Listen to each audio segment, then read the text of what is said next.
What's up, everybody? It's Soren Baker here on Unique Access, and today we have the privilege, the honor, and the joy of being joined by Hi-Tek. Thank you for coming through, sir. No problem. Thanks for having me. Man, always a pleasure to see you. Yes, sir. So, obviously, in the top of 2016, you had a big song coming out with Anderson .Paak. Word. So, first of all, congratulations on that. So, Thank you. how did you get down with Anderson? He actually reached out to me on Twitter.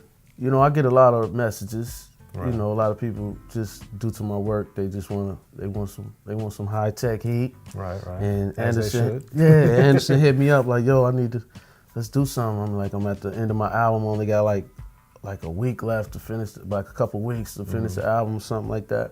And I was like, cool, what you looking for? And this is all through Twitter, mind you. Like DMs or? DMs. Okay. Yeah, and he was like, I'm looking for like a devil's pie type of joint, like where it was just like drums and bass line, like raw. And it was weird because I really was working on this idea for the last 7 years. This bass line, I had this bass line. I was like, yo, this bass line is the shit. I know this bass line. I just got to find the right drum pattern for it. So every so often I go back to the idea. And but like 2 weeks prior to him hitting me, you know, I had found the pattern. Like I got the drums right and I had it. And he was like, I wanted a devil's pie type of joint. He was like, just like drums and bass line.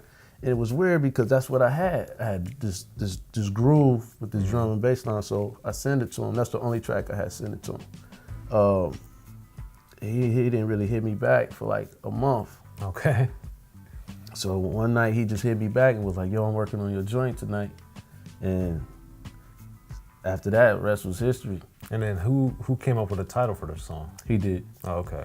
Yeah, so he kind of led me to finish the track also, because initially I had just the drums and bass line, and we would converse back and forth. And mind you, we never got on the phone, not one time during the whole process. That's crazy. Yeah, it felt like we was in the studio together, because we were really communicating. And he had sent me a rough of the vocals. He sent me like an idea, and it inspired me to add more sounds. And I was like, what else you thinking? You know, he gave me some ideas. I just started working on it. And I mean, really, I don't even think we ever spoke on the phone until like I met him in person. I just think him being like a breath of fresh air and me doing what I do just helped it bring me back to life. If you've been missing some Hi-Tek production, Anderson helped put me back on the map. And now the song is being used in commercials. Oh man, everything. It's going crazy. Yeah. So what do you think it is about it that makes it so special? You know what, man? It's called genuine art, passion. Okay. You know what I'm saying? Like I said, I have been working on that groove for 7 years. That's called passion. You know what I'm saying? Right. Like bass line, like I was like, you know, and it's really based off of like an Israeli national anthem. Really? Yeah. Okay. And it was the melody inspired me initially. Okay. You know, I'm melody driven. Right. You know, but I think the success comes from, you know, Anderson just being in the zone of being a genuine artist himself. Artist brings it out of the producer. Right. You know, we didn't even have to be on the phone. It just took his passion and re-inspired me to add more to the track. Okay. When we did that track, it reminded me of the process of Quality Emotions. When I met those guys, they already had a vision and a drive of what they wanted to do. Yeah. And they would take some of my scrap tracks and make them songs. And that kind of reminded me of, Anderson reminded me of that. So speaking of Quality and Most, especially Most, since he's kind of disappeared and had all these travels and different things going on with him. Yeah. What, because I do want to ask you more about Snoop, but most while you're thinking of it is like what, given that he's kind of disappeared in a lot of ways, like when you were around him and you were working with him and getting all this material out from him, like what do you remember thinking about Mos Def that made him so special as an artist? The energy, man. Just a special guy. Like I don't know what planet he's from, but you know, just the inspiration you get from somebody's energy. Okay. The energy that they bring to a session. Just the charisma. Okay. Not thinking so hard, you know, even when we was doing shows, like, you know, we'll have our set, killing it, people love it, but you know, when Mo show up, it's just his charisma. And he had the same energy he would bring to the studio. Oh, really? So, and just like his idea, like Black Star was his idea. The single, the Definition single, using the BDP sample, that was his idea. So he sent me back home with that assignment, and I knocked it out. Knocked it out the park. Yeah. But one thing that I've always marveled about what you've been able to do is, you know, obviously coming out with Mood initially, which had like a kind of Wu-Tangy East Coast-ish sound, but then you go to work with all the ruckus dudes, and you're from Cincinnati. Right. And then you kind of morph into doing all the stuff with Snoop, which then leads into doing a lot of stuff with the GUnit, Aftermath, camps and everything. So for you, most producers and most artists in general not only don't stay around that long, but then also aren't able to kind of walk in all those different worlds at the same time. Because at the same time, you were doing stuff with Common and different people. Right. So all that being said, how do you think musically and creatively that you've been able to walk all these different worlds and be successful in all of them? A young chameleon adapt to any circumstance. There you go. I heard somebody rap that once. Oh yeah. Who was that? Yeah, I mean, I always challenge, like, you know, we always, artists, producers, we in it to battle. You know, Right. we all battling each other. We inspired from each other. Right. And one of my weapons, and I feel the sword, is to be able to be so versatile. And I think that's due to me growing up in the Midwest and growing up on some of the things that I'm inspired by may not technically be my sound. Okay. So I grew up on a lot of soul music, you know, being around moms and pops, but, you know, being in the Midwest and Cincinnati, like, the clubs that I go to, I mean, while we was playing, you know, you got like Master P, you know, Gucci Man, you know, A-Ball, you know, MJG even? A-Ball, Yeah. MJG, but, you know, coming up, hip hop as a whole, we were getting a hold to things being from Cincinnati. We was listening, like my CD rack was probably like W.C. in the Mad Circle, Right. Tribe Called Quest, Right. Ice Cube, EPMD. Well, this is something that we talked about because I'm from Maryland, and I remember when we were first talking and meeting way back in the day that since neither one of where we're from had its own like real rap sound, Right. we listen to everything. We listen to everything. And that's something that really helped me as a journalist, as a writer, is that I loved all types of rap. And I know for you, clearly that made a big difference too. Most definitely, man. Like, I think that's where I'm most inspired, and I'm able to kind of like, what's the word? Kind of nail it to like actually conquer what I'm trying to do in a genuine way, because it is genuine. Like, I really love these different styles of artists, and being able to work with Snoop. I mean, first and foremost, being a fan, but also Snoop was like one of the first bigger name artists to come to my hometown. Like, you know, he came all the way out to Cincinnati in my small studio. It was like, what up? I mean, you know, he came out with the whole crew, and I mean, from that point on, it's like just inspired me, you know, to kind of, you know, he taught me a lot just in those few days that he was out there. Well, what did he teach you? Break it He down. taught me how to, at the time, he taught me how to just let the music flow. Okay. Which was a lot of people sit there and overthink. They might listen to a beat for 2-3 hours and sitting there writing. And by that time, you kind of lose the vibe and the energy. Okay. You know, so I watched him run through like 3 and 4 songs at the time. We were just like letting it flow. And I learned that at the time. And that kind of comes from what we were doing too. Like when I was working with Quali and Most, it was that in a sense, but you know, sometimes when you get around bigger name artists, you kind of didn't think they had that same process. So he kind of brought it back. So we got some of your best work over the years, but then as you continued, you know, then you got with Dre and Aftermath and did a lot of stuff with GUnit, of course.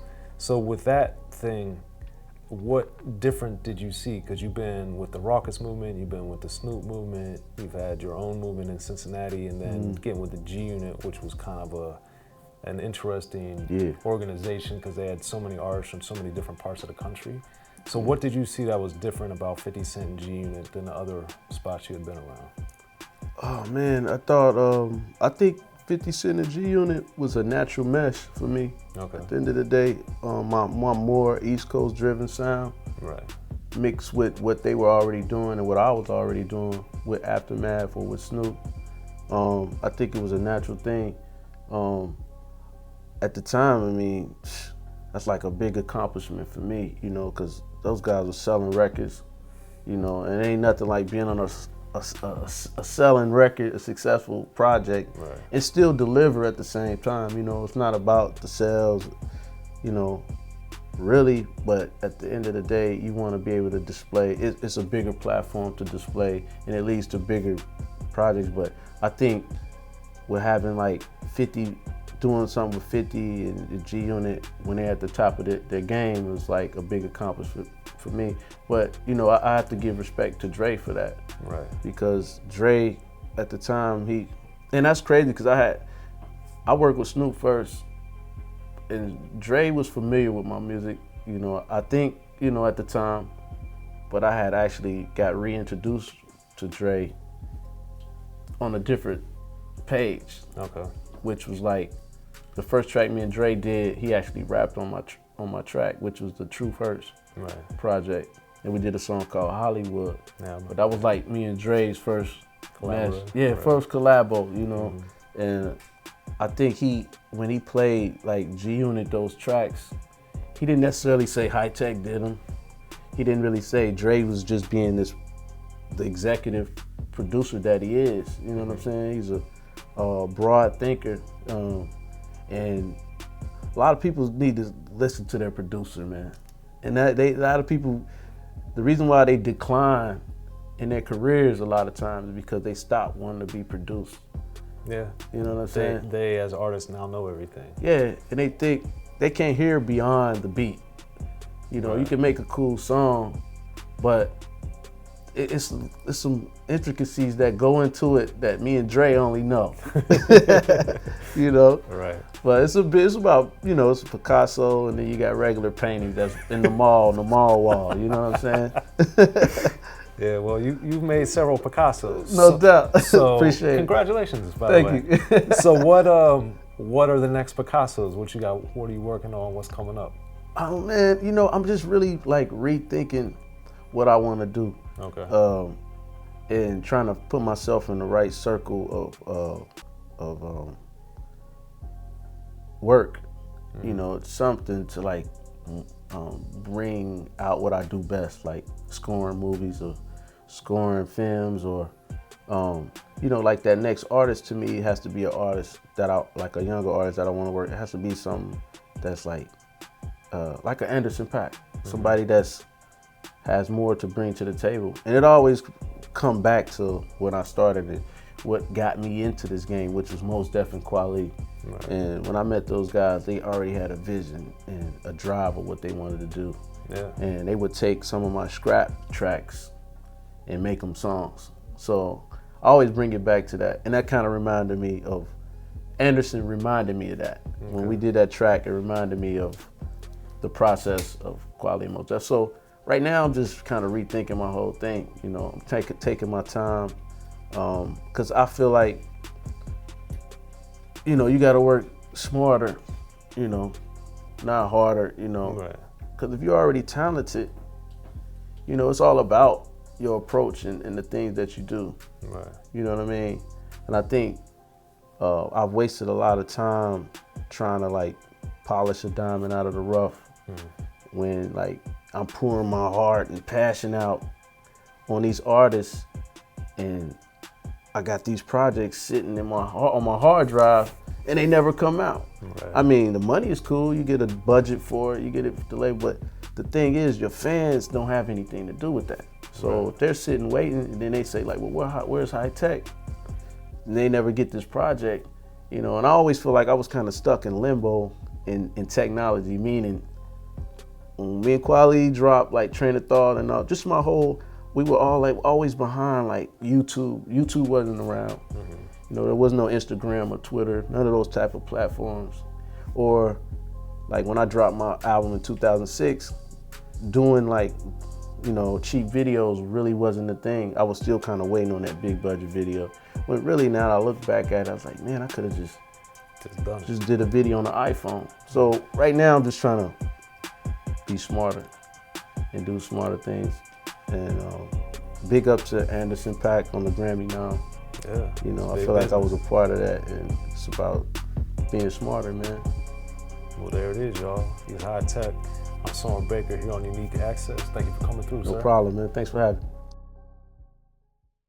Be sure to check out the history of Gangsta Rap by Soren Baker. He's official. History of Gangsta Rap features exclusive interviews with Ice-T, Snoop Dogg, MC Ren, the D.O.C, and dozens of others. The History of Gangsta Rap, a definitive look at how Los Angeles changed rap forever. In Los Angeles, the streets definitely set the tone of the hip-hop music. At 19, I got a $50,000 car. My whole angle always was, I'll be street, but I will always tell you the horrors that go along with this life. There will be penalties and casualties for just wearing the wrong color in somebody's neighborhood. And once gangster rap made it from the streets to the TV, the genre exploded. With Fab 5 on your TV Raps with NWA. Yo MTV, it just catapulted us from being local heroes to national gangbang rappers. The History of Gangsta Rap discusses it all from 1980 up till today. It's always gonna be shit happening in the streets.